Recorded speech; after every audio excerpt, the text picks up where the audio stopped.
actually a lot less sunny than it is here.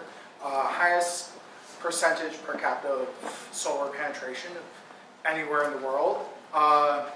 They currently have solar that's on parity with other traditional grid power. And it's about half the cost of solar in the US. And they're able to achieve this. They've attracted solar producers to Germany. They actually attracted Evergreen from Massachusetts over to Germany. They were able to achieve this with a 2-cent per kilowatt hour feed-in tariff. What's stopping Rhode Island from doing a similar thing and becoming the top solar state?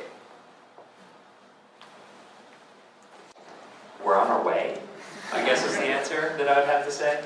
That our distributed, as Sheila is prompting me to talk about, our distributed generation law in Rhode Island is moving us in that direction. And distributed generation requires our public utilities, aka National Grid, to purchase a certain amount of power from decentralized renewable energy projects. Well, it started small. It has not really grown that much, but this is the year right now where an expansion of the distributed generation project and moving it into a feed-in tariff model is on, it's being heard. It's been heard first time, and it will continue. It needs a push over the edge. It takes state action to get to that solution. And there are people that are trying to stop it from happening, like, say, large fossil fuel-based companies that in the United States have more power than they do in a country like Germany, where they needed to diversify their energy portfolio because they didn't have, say, massive offshore oil rigs and coal plants or coal mines that drive the economy in certain politically powerful places. So we have to overcome the fossil fuel opposition that is intransigent, loves the status quo, and they make a lot of money, not just in what they sell, but also in the tax breaks that we give them to make sure that they do make more money for some godforsaken reason.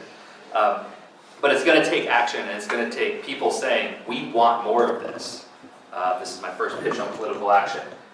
You need to say it not to us, because you're preaching to the choir here. You need to say that message to the legislators that say, what is solar energy? Is that the sun, maybe? I don't know. But the education process, the legislators are deciding whether we continue to take that path, don't know what we're talking about. And the education is slow and tedious and very head against the wall at times. But it takes a commitment to saying, we have a model to build off of and we can make it work here in Rhode Island. And that we want to do distributed generation renewable projects. Yeah. So I'm actually on the DG board, and the first thing we need is to catch your name, because it is the hardest thing to explain what the hell it's about. Excuse my French. But, seriously. You don't have to, it's Phoenix. Oh, good. See the inserts? Hey, what? I meant to sing that at some point. All language accepted. Yeah. It is one of the most innovative things I've seen, and we're actually leading the country in this kind of approach with the feed-in tariff approach. And it is thanks to a lot of very hardworking staff people, and I'll just say technocrats, not in an insulting way, but the real work is being done by some insanely smart people, some insanely clever algorithms that help figure out what is the price point, and the decline in prices has been dramatic over just the last 3 years on a range of renewables, from solar to wind to biomass. But it's at a point now where there's going to need to be a political decision. So now we need those smart people to get backed up by the leadership. And hopefully we can rouse a grassroots movement and get a catch your names, people can rally behind this program, which is actually introducing economies, lower prices for alternative energy. It's not just a feel-good program, it's an economic engine. Frank, you're the writer. Do you have any names? Wait, what? Do you have a new name for the Yeah. distributed generation? What is it? No, it's Joanna Hansel. Yeah. I got nothing. I just had a question. Does anyone know what percentage of the energy consumed in Rhode Island is renewable right now? What's our batting average for that? 0.3. Wait, renewable energy generated. Oh, generation? No, or I don't know. What's the? I guess both are important, right? It's like 0.3%. What's the state with the best renewable batting average? California. What are they Only doing? one. Really? No, one, maybe. Okay. They're aiming for 10. Well, any other? Did did you want to answer the solar question? Sure, I do think Jamie raised some very good points, and I think solar is getting really cost competitive, especially in sunny parts of the country. There are places where solar is out competing any fossil fuel-based energy. So it won't be long before that starts happening here as well. And the distributed generation program, the expanded one that's being considered this year, has a very good chance of passing the legislature.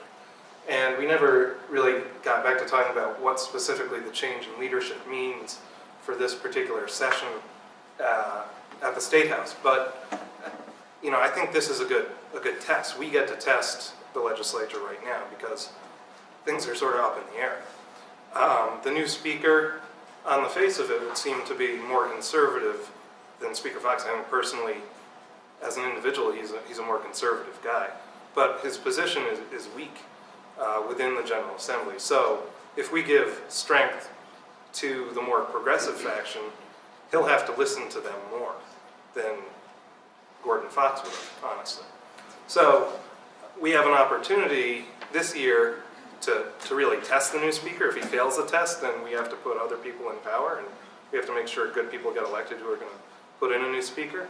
But we also have the chance of, you know, maybe he'll actually pass the test. Maybe he'll realize that he needs to listen to, you know, the economic growth arguments that we're making on our side.